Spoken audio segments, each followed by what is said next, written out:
პირველი ამას გავსინჯავ. ეს გამოიყურება. და აქ მომთაწერია matcha latte. გავსინჯოთ. მე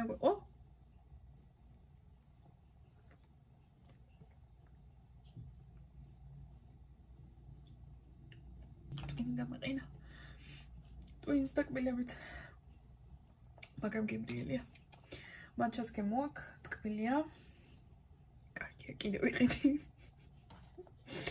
და ეს ჩვენი ქართული ფასებით დაახლოებით ლარნახევარი ეღირება.